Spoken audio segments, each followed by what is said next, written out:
सरल और धारा प्रवाह हिंदी में भगवद गीता प्रस्तुत करता स्वयं प्रकाश शर्मा। भगवद गीता हिंदुओं के महाकाव्य महाभारत का एक महत्वपूर्ण और अभिन्न अंग है। गीता का उपदेश महाभारत के भीष्म पर्व का हिस्सा है। गीता में 18 अध्याय और 700 श्लोक हैं। गीता की पृष्ठभूमि पांडवों और कौरवों के बीच अधिकार और राज्य की लड़ाई है। धृतराष्ट्र के बड़े पुत्र दुर्योधन ने पांडवों को उनके अधिकार वाला राज्य उन्हें वापस लौटाने से मना कर दिया। पांडवों ने अपना राज्य पाने के लिए बहुत कोशिशें की, कई शांतिपूर्ण प्रयास किए। भगवान श्री कृष्ण को भी कौरवों के पास अपना दूत बनाकर भेजा, लेकिन दुर्योधन फिर भी नहीं माना। अपना राज्य और अधिकार पाने के पांडवों के सभी शांतिपूर्ण प्रयास विफल हुए। तब उनके पास एक ही रास्ता बचा था, वह था युद्ध करना। अतः आखिरकार पांडवों ने अपना अधिकार पाने के लिए कौरवों के साथ युद्ध लड़ने का निश्चय किया। कुरुक्षेत्र के मैदान में दोनों पांडव और कौरव सेनाएं युद्ध के लिए इकट्ठी हुई। पांडव सेना का प्रमुख योद्धा अर्जुन था, जो उस समय का सबसे श्रेष्ठ धनुर्धर भी था। सबको विश्वास था कि अर्जुन ही वह युद्ध पांडवों को जितवा सकता था। इस युद्ध में भगवान श्री कृष्ण स्वयं अर्जुन के सारथी बने। लेकिन जब युद्ध शुरू होने वाला था, तब अर्जुन अपने पितामह, गुरुजन, सगे संबंधी, मित्र तथा अन्य इष्ट बंधुओं को कौरव सेना में अपने सामने खड़ा देख उन्हें उस युद्ध में मारने के विचार से विचलित हो गया। मोह के कारण उसके मन में संदेह उत्पन्न हो गया और वह अपने कर्तव्य से डगमगा गया। उसने वह युद्ध लड़ने से इनकार कर दिया और हताश, विषादग्रस्त वह युद्ध के मैदान में शस्त्र छोड़ अपने रथ में बैठ गया। तब उस हताश और दुखी मन वाले अर्जुन को भगवान कृष्ण ने वहीं युद्ध के मैदान में ही दोनों सेनाओं के बीच गीता का उपदेश दिया। उन्होंने अर्जुन को आत्मा की अमरता, शरीर की नश्वरता, निष्काम कर्म, कर्तव्य, कर्मफल त्याग, योग, ब्रह्म, ज्ञान, अवतरण का सिद्धांत, भगवत भक्ति, स्वधर्म, त्याग, संन्यास, प्राकृतिक गुण, क्षेत्र और क्षेत्रज्ञ का ज्ञान, मन को वश में करने के उपाय, 3 गुण सत्व, रजस और तमस तथा इन तीनों गुणों की आपस में क्रियाओं का असर, आसुरी और दैवी स्वभाव, स्थित प्रज्ञ व्यक्ति, इच्छा, क्रोध और लोभ, इन तीनों पर नियंत्रण रखना, भव सागर से तरने के उपाय, परम गति इत्यादि के बारे में बताया। उन्होंने अपनी दिव्य विभूतियों का वर्णन किया, अर्जुन को अपना विराट रूप भी दिखाया और अंत में उसे अपनी शरण में लेने तथा उसे सब पापों से मुक्त करने का आश्वासन देकर अपना उपदेश पूर्ण किया। गीता का उपदेश सुनने से अर्जुन का विषाद, उसका ज्ञान, उसका सारा मोह और उसके सारे संदेह समाप्त हुए। उसकी कर्तव्य भावना फिर से जागृत हुई और वह निष्काम भाव से युद्ध लड़ने को तैयार हुआ।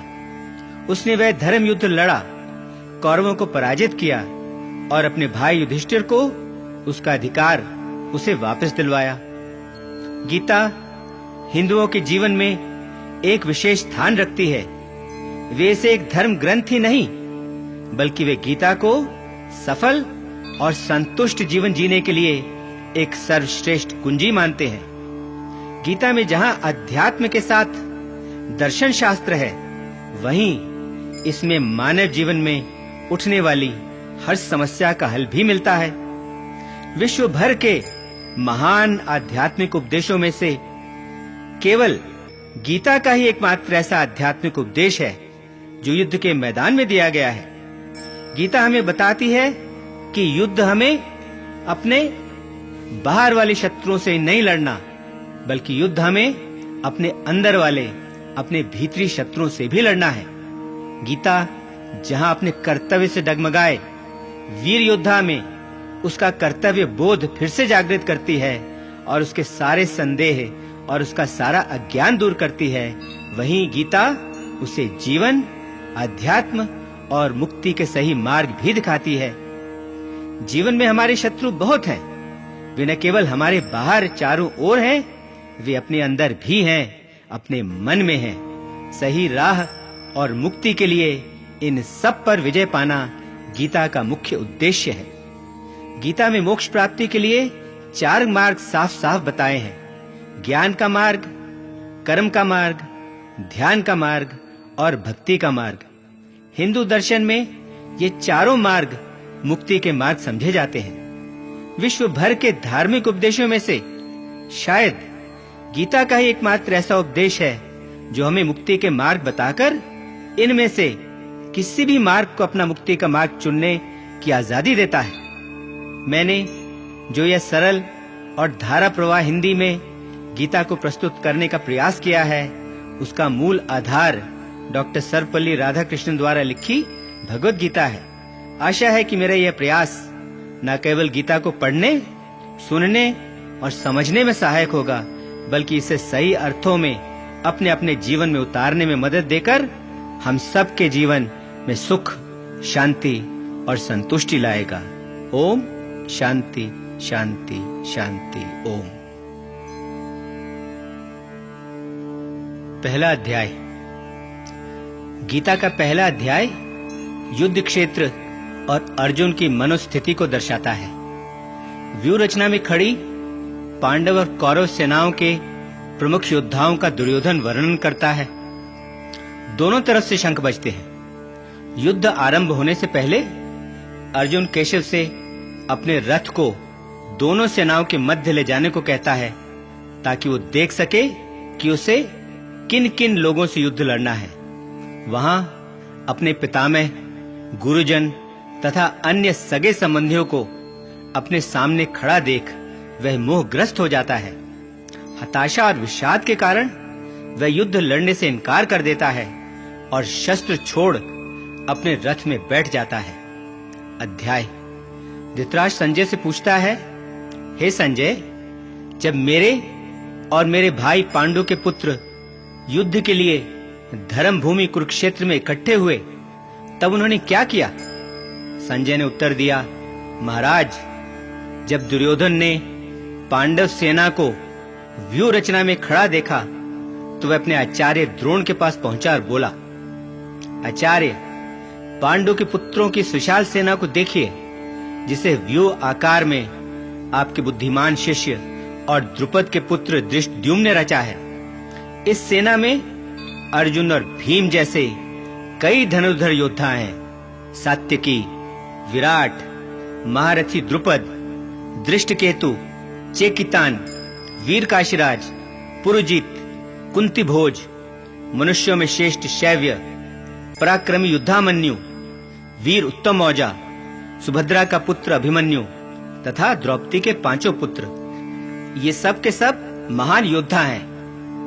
अब हमारी सेना में जो प्रमुख योद्धा हैं, मेरी सेना के जो नायक हैं, आप उन्हें भी जान लीजिए। आप स्वयं, पितामह भीष्म, कर्ण, आचार्य कृप, अश्वत्थामा, विकर्ण और सोमदत्त का पुत्र भूरिश्रवा, ये सब के सब हमें युद्ध जितवा सकते हैं। इनके अलावा और भी कई योद्धा हैं जो मेरे लिए अपनी जान तक देने को तैयार हैं। इन सब के पास तरह-तरह के शस्त्र हैं और ये सब के सब युद्ध में प्रवीण हैं। ये सब के सब युद्ध विद्या अच्छी तरह जानते हैं।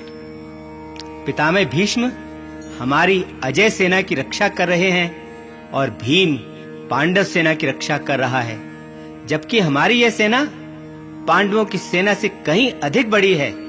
फिर भी आप सब लोग सभी मोर्चों पर डटे रहकर हमारे सेनापति पितामह भीष्म की सब ओर से अच्छी तरह रक्षा करो। तब दुर्योधन को खुश करने के लिए पितामह भीष्म सिंह की तरह गरजे और उन्होंने जोर से अपना शंख बजाया, जिसके बाद युद्ध के मैदान में शंख, भेरिये, ढोल, नगाड़े और सिंगी बाजे सब ओर से बज उठे, जिसके कारण चारों ओर बड़े जोर का शोर होने लगा। तब कृष्ण और अर्जुन ने और सभी पांडवों ने भी अपने अपने दिव्य शंख बजाए।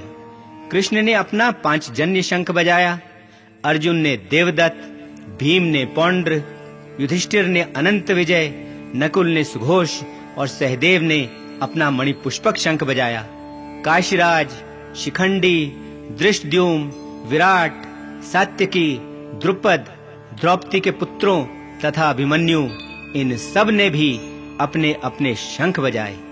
उन शंखों की भयानक आवाज ने सारी पृथ्वी और आकाश में गूंजते हुए आपके पुत्रों और उनके पक्ष के लोगों के दिल में डर पैदा कर दिया।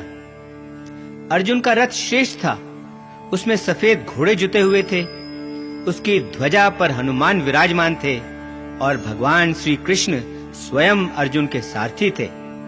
जब युद्ध शुरू होने वाला था और शस्त्र लगभग चलने शुरू होने वाले थे, तब अर्जुन ने कौरव सेना में धृतराष्ट्र के पुत्रों और संबंधियों को देख अपना धनुष उठाया और केशव से कहा, हे केशव, मेरे रथ को दोनों सेनाओं के बीच कौरव सेना के सामने खड़ा करो, ताकि मैं उन सब लोगों को देख सकूं जिनके साथ मुझे युद्ध लड़ना है। मैं उन सब लोगों को देखना चाहता हूं जो यहाँ युद्ध लड़ने के लिए आए हैं और जो इस युद्ध में दुष्ट बुद्धि वाले दुर्योधन का साथ देकर उसका भला करना चाहते हैं। अर्जुन के ऐसा कहने पर केशव ने उस श्रेष्ठ रथ को दोनों सेनाओं के बीच ले जाकर भीष्म, द्रोण और अन्य सभी राजाओं के सामने खड़ा कर दिया और अर्जुन से कहा, लो पार्थ, इन सब इकट्ठे खड़े कुरुओं को अच्छी तरह देख लो।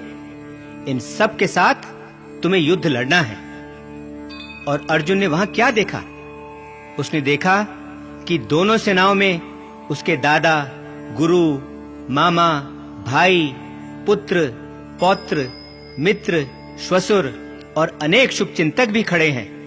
जब अर्जुन ने इन सब बांधव बंधुओं को युद्ध के लिए अपने सामने तैयार खड़ा देखा, तो वो भावुक और कमजोर हो गया और उसने उदास मन से कहा, हे केशव, युद्ध की इच्छा रखने वाले इन मित्रों और संबंधियों को देखकर मेरे अंग ढीले पड़ रहे हैं, मेरा मुंह सूख रहा है और मेरे रोंगटे खड़े हो रहे हैं। मेरा गांडीव धनुष भी मेरे हाथ से फिसल रहा है, मेरी सारी त्वचा जल रही है, मेरा मन चक्कर खा रहा है और मैं खड़ा भी नहीं रह पा रहा हूँ। मुझे तो लक्षण भी उल्टे दिख रहे हैं। मैं इस युद्ध में अपने ही सगे संबंधियों को मारने में कोई भलाई नहीं देख पा रहा हूँ। मुझे न विजय चाहिए, न राज्य, और न ही सुख चाहिए। हमें ऐसे राज्य से, ऐसे सुख भोग से, यहाँ तक कि हम जिंदा रहकर भी क्या करेंगे, क्योंकि जिन गुरु, दादा, मामा, पुत्र, पौत्र तथा अन्य संबंधियों के लिए हम राज्य, भोग और सुख चाहते हैं, वे सब तो अपने धन और प्राणों का मोह त्याग कर यहाँ युद्ध में मरने के लिए तैयार खड़े हैं। तीनों लोगों के राज्य के लिए भी मैं इन सबको मारने के लिए तैयार नहीं। फिर पृथ्वी के इस छोटे से राज्य के लिए तो बिल्कुल ही नहीं, चाहे ये सब मुझे ही क्यों न मार डालें।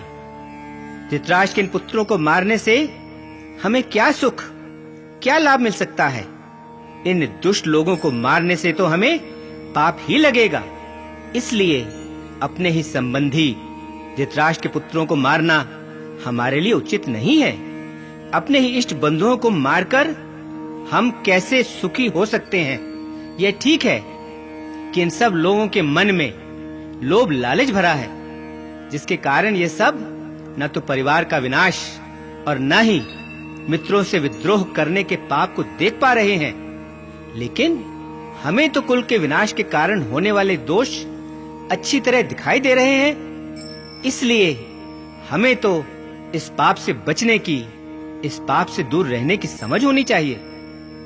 कुल का विनाश हो जाने पर पुराने चले आ रहे कुल धर्म और विधान दोनों नष्ट हो जाते हैं, और इन दोनों के नष्ट हो जाने से सारे परिवार में अधर्म और पाप फैल जाता है, और परिवार में अधर्म और पाप फैल जाने से परिवारों की स्त्रियां भ्रष्ट हो जाती हैं, और स्त्रियों के भ्रष्ट हो जाने से वर्ण संकर और अनचाही संतानें उत्पन्न होती हैं, और यह वर्ण संकर और अनचाही संतानें सारे परिवार को और उस परिवार को नष्ट करने वालों को भी नरक में पहुंचा देती है, क्योंकि उनके पूर्वजों की आत्माएं पारंपरिक पिंडदान और जल से वंचित होकर अपने ऊंचे स्थान से गिर पड़ती हैं, और इन दुष्कर्मों के कारण सदा से चले आ रहे जाति धर्म और कुल धर्म दोनों ही नष्ट हो जाते हैं। और गुरु परंपरा से हम यह भी सुनते आए हैं कि जिन लोगों के पारिवारिक धर्म और विधान नष्ट हो जाते हैं, उन्हें अवश्य ही अनिश्चित काल के लिए नरक में रहना पड़ता है। ओहो, हम तो यह बड़ा भारी पाप करने जा रहे हैं, यह अनर्थ करने को तैयार हैं, जो केवल राज्य का आनंद पाने के लोभ से अपने ही इष्ट बंधुओं को मारने के लिए तैयार हो गए। मेरे लिए तो यह कहीं अधिक अच्छा होगा कि धृतराष्ट्र के पुत्र शस्त्र हाथ में लेकर मुझे ही मार डालें और मैं बिना शस्त्र उठाए, बिना उनका मुकाबला किए युद्ध में मारा जाऊं। यह कहकर अर्जुन ने रणभूमि में अपना धनुष बाण नीचे रखा और हताश, व्याकुलचित होकर अपने रथ में बैठ गया। पहला अध्याय समाप्त। ओम शांति शांति शांति ओम।